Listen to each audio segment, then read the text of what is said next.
Good morning, everybody, and thanks for joining us. My name's Sean. I work with Mid and East Antrim Borough Council, and over the last few months, we've been working with the Department of the Economy and a range of stakeholders, including the Construction Industry Training Board, Unite the Union, and local employers on a number of events and activities to celebrate Northern Ireland Apprenticeship Week 2021, which just started yesterday.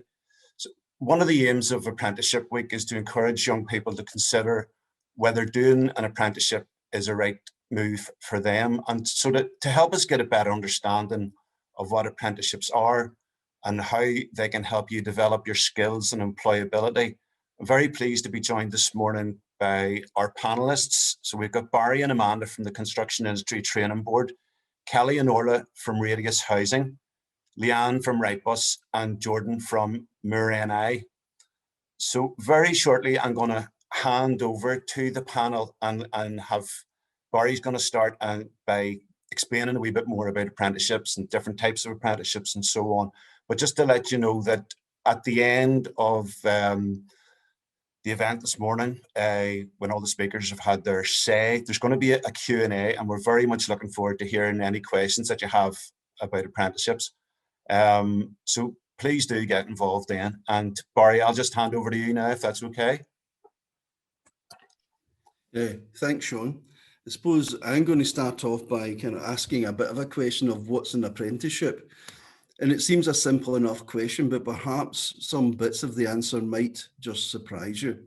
But simply put, an apprenticeship is where you learn a skill and gain knowledge and qualifications while being employed rather than going into full-time education.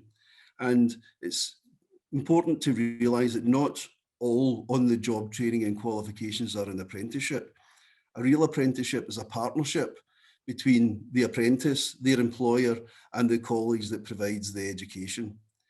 In Northern Ireland, a formal apprenticeship has to be approved by an organisation called the NI Apprenticeships Body, which means that the government will then pay the costs of the training of the apprentice. And there are different kinds of apprenticeships. And I suppose if we look at what you might call the normal apprenticeship, and that would generally be referred to as a trade or a craft apprenticeship. And that can be either, and forgive me, for a level 2 or a level 3 apprenticeship, with level 3 being at a higher level of qualification.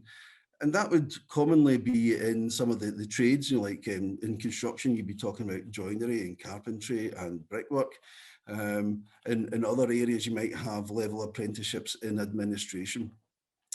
But then you've also got the higher level apprenticeships, which are relatively new within Northern Ireland. And these are aimed at technician level jobs and above, right through to graduate level jobs. And this is where someone comes in, possibly with higher level qualifications at the start, and goes straight in and is aiming for either a foundation degree or a degree level qualification at the end of it. But it's still the same format as an apprenticeship, and it's exactly the same qualification as you would get as if you went into full-time education, and that's an important thing to remember. Also, just to open things up, apprenticeships can be in many different areas. Amanda and I will be talking about construction, and they're normal within the construction industry, certainly around the trades. However, we have a lot of higher level apprenticeships in things like civil engineering, surveying and construction management. But there's apprenticeships in all sectors now. So if you're looking to go into law and finance and IT, and we'll find out a wee bit more of that as we go on through this session, there are apprenticeships available on that. So I'm going to stop talking now and hand over to Amanda to give you a bit more detail on routes and entry requirements. Hi, hi everyone. Thanks, Barry. I'm just going to share my screen and put up a few slides. So just bear with me.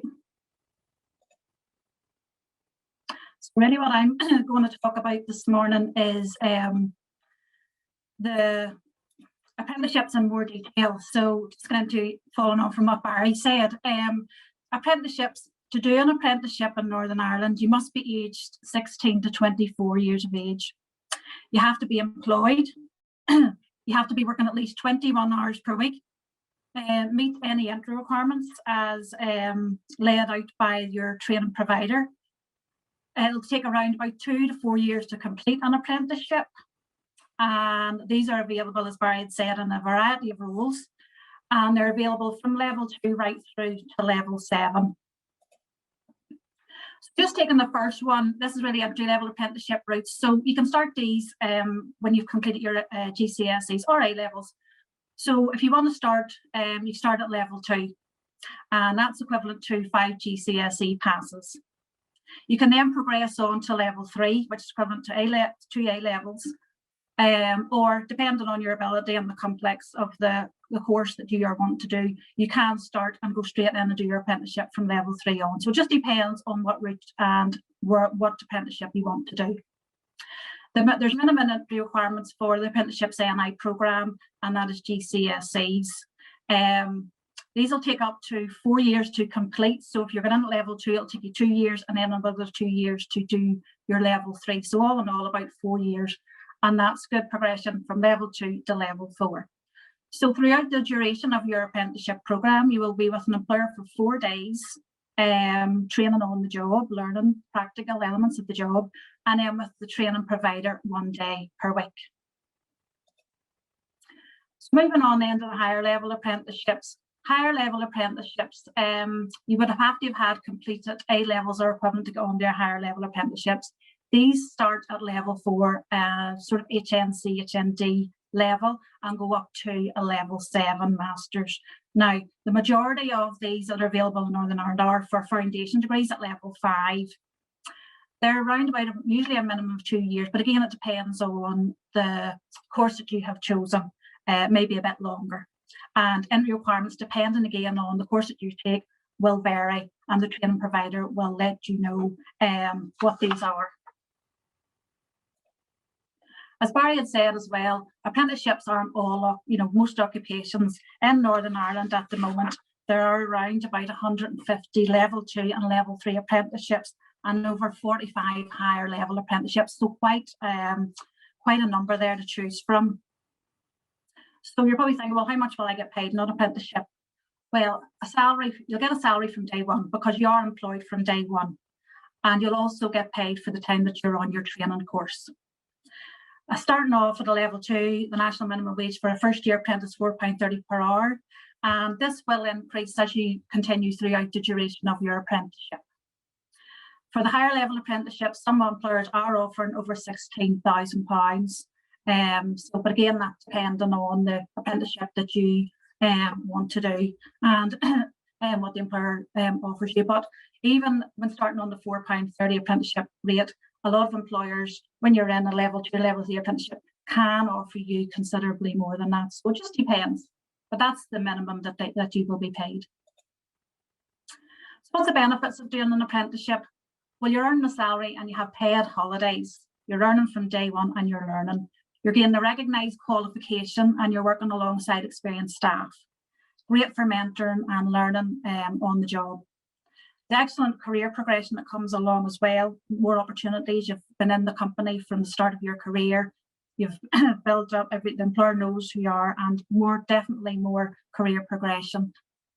Opportunity to become self-employed at some point in time. I know a lot of people in the construction industry who go in at craft apprenticeships, bricklaying, plastering, joinery, go on to own their own business and have made a fantastic career for themselves by doing so. And they're actually employing people now, and there's a lot of case studies on our website. You can see their stories. Increased future earning potential, because again, your employer's invested in you, and if you wanted to change career, now there's loads of things that you can do to help you to do that as well, because you'll have been in the industry from day one. And most importantly, there's no student debt. So you're earning while you're learning, you're not building up a lot of debt. So where do you find apprenticeship opportunities? Well, you can look on the Connect to Success portal. That's the government through the NI Direct website, where employers can advertise work experience and apprenticeship opportunities. You can go online to the job centre or actually visit your local job centre. Social media, like if there's an employer you're particularly interested in working with, or you've seen one of the federations or industry bodies and have a website and you're interested in that type of, whether it's civil engineers or whatever, go on, like their Facebook pages, keep up to date with what's going on. You'll find employers will advertise apprenticeship opportunities possibly through their social media. There's also the Work+ portal who will advertise higher level apprenticeships. And search your local newspaper, press and recruitment sites too, and contact employers. Any employers again that you're interested in, make contact with them, send them your CV, tell them you're interested, you want to do an apprenticeship route. And also contact your local training provider, because there will be employers who have contacted their local training provider to see if there's been anyone interested, may say for doing a particular apprenticeship, whether it's in accounts or IT or construction or whatever, and they may have a list of employers that they can give to you. Also, you know, you could contact employers to see if they can offer any work experience opportunities. So if you're not really sure what you want to do or what career path, you probably sort of, you know, you're well on your way to knowing what you want, but if you're still not sure and you're maybe choosing, you know, contact employers and see if they offer work experience opportunities. That's a good way of helping you to make your mind up. So to find out more about apprenticeships, NI Direct, the government's website, have a great lot of information on it, and I've just put up there their website details. Also, they have a helpline too, and you can email them. So if you have any questions on that, you can certainly talk to somebody on the helpline, or you can email and get some advice and guidance there. If you want to find out more about construction careers, we've just launched our new careers web pages, and you'll get them on our websites. It's www.citbni.org.uk careers. So yes, lots of information available out there on apprenticeships, and also take the time this week as well. There's a lot of stuff going on this Northern Ireland Apprenticeship Week, and you know, look through your social media and watch some of the case studies that's up there. There's a lot of good information. Now you might find your next employer, your next apprenticeship opportunity.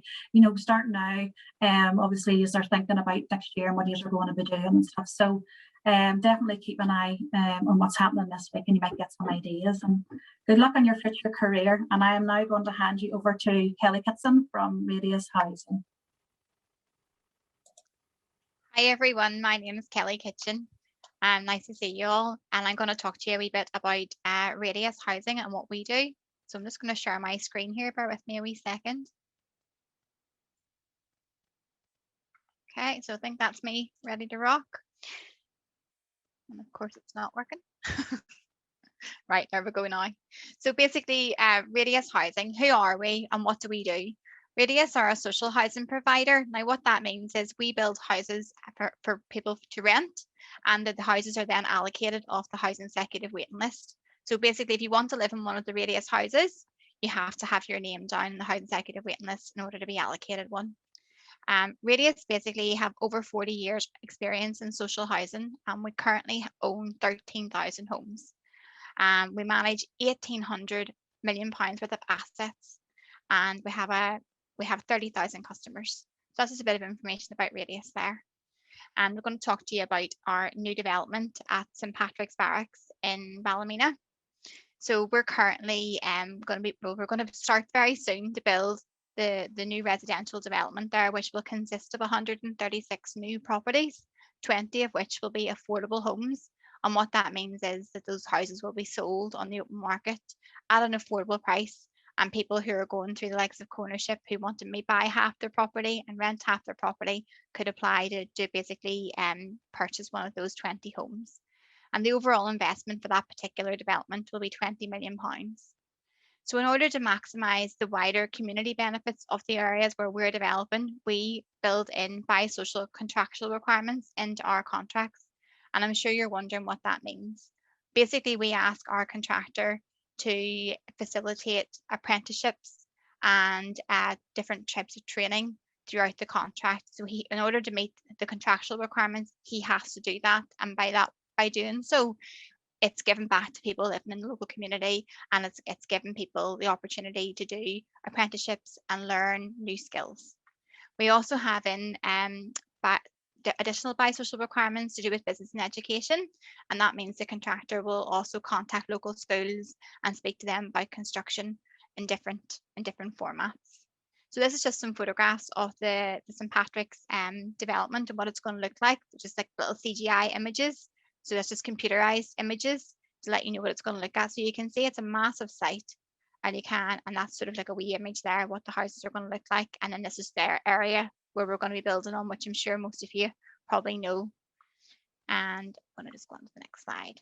So this is just basically just a slide there at the bottom there showing a photograph of a college trip to one of our schemes in Newry. And that contractor basically accommodated the class there, and they were able to go on to one of our complex development sites, visit the site and get a wee idea of what it would be like to work in construction. And then attached is just an example of two boys who basically are school age 16 to 17, and they both choose different paths. So Kevin, for example, there decided to go through an apprenticeship. He obviously started as level 2 when he was between 16 and 17. He's getting a mixture of classroom experience and on-the-job experience. And then he goes on to do his level 3. The important thing to note is there's no fees, and obviously he's earning as he's learning. And once he's obviously finished his course, when he comes out, if he was self-employed, for example, the average person would earn about 40k. No debt, and able to buy a car or save for a deposit for a house. And then there's John. John decided to stay on at school, do his A-levels, and went on to university. Obviously, he's paying university fees, and it's mostly classroom based. And depending on what university he goes to, he could end up with £40,000 worth of student loan. And once he's qualified, he still has to go and do additional experience as a QS part of the role. So you'll have to get a job to do that. Basically, there's no right or wrong way to learn. There's just different paths, and you still get to experience different things, but it's just sometimes the classroom environment isn't right for everybody, and that's something to consider when you're deciding what to do. So basically, some apprenticeship tips: speak with your family, speak with friends, approach local businesses, research the Apprentice NI programme, review further education colleges and courses, be proactive. Don't be afraid to ask for help and undertake maybe some work experience to decide if it's the right course for you. And don't be afraid to choose an alternative path. You can have lots of fun and nights out as you earn while you learn through an apprenticeship. I'm going to hand you over to my colleague, Orla Flaherty, who is a Radius higher level apprentice, and she's been working on our maintenance team. I'm just going to talk to you about her own personal experiences. Thank you. Hiya. So I'm doing a higher level apprenticeship with Radius Housing as a trainee asset officer in their asset management department. So asset management basically manages and maintains all our properties. So that could be from day-to-day repairs, servicing your boiler, or major refurbishment works. And my role is a project managing role. So I manage the major refurbishment works as well as any occupational therapist recommendations coming in for our tenants. And that could be from installing a disabled shower to full extension. So my job is to make sure that my projects are completed on time and in budget. Along with that, I am completing my HNC in construction at Southeastern Regional College in Lisburn, where I attend class 2 evenings a week. And I'm actually coming up to the end of my apprenticeship. And I can honestly say that the experience I've gained has been invaluable. And I'm confident that it will open so many doors for me in the future. While university is still a great path to take, if you're like me and know that university isn't for you, I can't recommend an apprenticeship enough. And I'm going to pass over to Leanne from Wrightbus, who actually took the apprenticeship path as well. Hi everyone. I'm also going to share my screen of just some images I have for you guys. Just bear with me. I've lost it.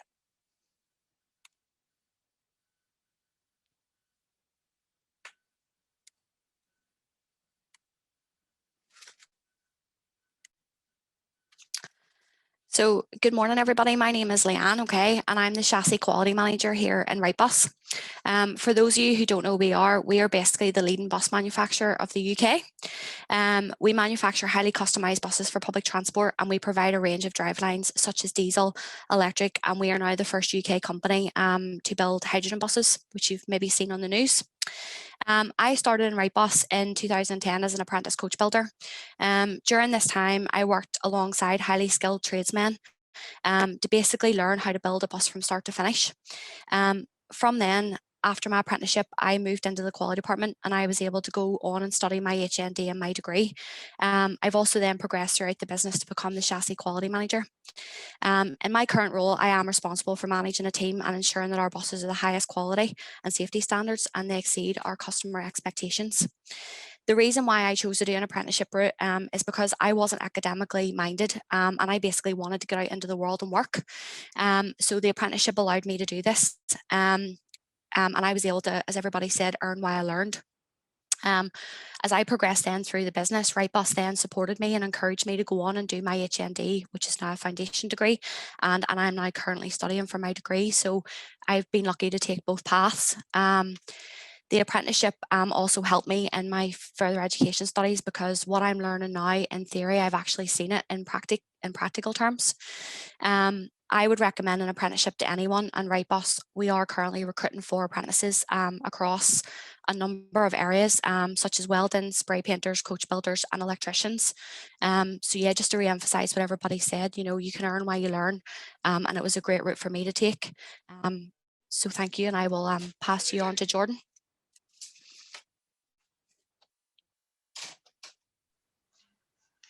Thanks, Leanne. Sorry for that interruption as well. Somebody didn't read a sign in the door.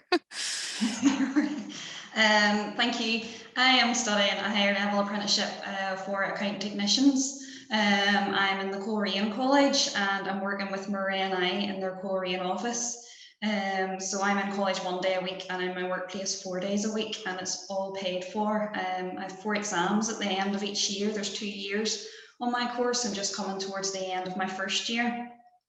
And again, it's all paid for, and I also get study leave in my workplace as well. In Murray and I was first introduced to the small accounts team, where I was processing client details for their year-end tax returns, and then I was introduced to the VAT department, which is basically just taking clients' invoices and bank statements, processing them through a software called Xero, which they have trained me up on in here, and that's just in order just to process client VAT returns for usually a quarterly end. I've also been introduced to the internal accounts where I process client payments to us directly, and I do a bit of the lodging and banking here for Murray and I in the Coleraine office. I would highly recommend not only Murray and I as an employer, but also an apprenticeship. I done my A-levels and I went to uni, and unfortunately found out that uni wasn't really for me and ended up dropping out of my course. And a couple of years later became aware of the apprenticeship course, and I'm so happy that I've taken it. I can go on from this and I can do my chartership, which is another 3 years, and progress further in my career. So yeah, I would definitely highly recommend, and the fact you can earn as you learn, as everybody has been saying, is a huge benefit. So I'm going to pass it over to Sean now for any questions. Thanks, Jordan. And thanks to everybody else as well. I think just in that, well, it's only like 25, 30 minutes. We've got a real good overview of what apprenticeships are, the different types of apprenticeships. And it's really good to hear people talking about their own experience and how an apprenticeship has helped them within their own career development, developing their own skills, developing their own employability. So really positive stories. And the thing I took out of it, I suppose, is that there's a certain amount of flexibility around apprenticeships as well. You know what I mean? That it doesn't preclude you from studying academic courses and that, but it can build on that or supplement that, or, you know, just be an apprenticeship. So food for thought. I understand that there are some people ready to ask questions in St. Patrick's College. Is that right? Yeah. All right. Go on ahead then, fire away. If you don't have a GCSE in Maths or English, can you study then? Yes, I won't let it put you off. There's different ways you can, you know, take reset it. So you can add to your apprenticeship and do that as an additional add-on and reset it. Or else you can do essential skills. That's another way of, that would be in level 1. in ICT and communication and numeracy. So there's different ways. So I wouldn't let it put you off. I would still definitely consider your training provider will do what they can to accommodate you. So certainly chat to them, you know. Okay, thank you, Amanda. What skills were learned that I wouldn't learn in school? Good question. Who wants to take that? Barry? Once I unmute myself, I think it's a really interesting question, and I think in any workplace, whether it's an apprenticeship or whatever, what you learn about going into the workplace is a lot of the teamwork skills, and in some ways you learn how to learn from other people just by picking things up. So there's lots of skills that you will pick up and learn without even knowing that you're doing it, just by working with other people. And here is the real killer with this, is you'll learn by making mistakes and people telling you what you're doing is not good enough. And sometimes that's a bit of a shock to people when they go into the workplace. But in many ways, it gives you that sort of benchmark. Is when you're doing something and someone will say, that's not really what we're looking for. What we're looking for is something better. And that in itself is a learning point.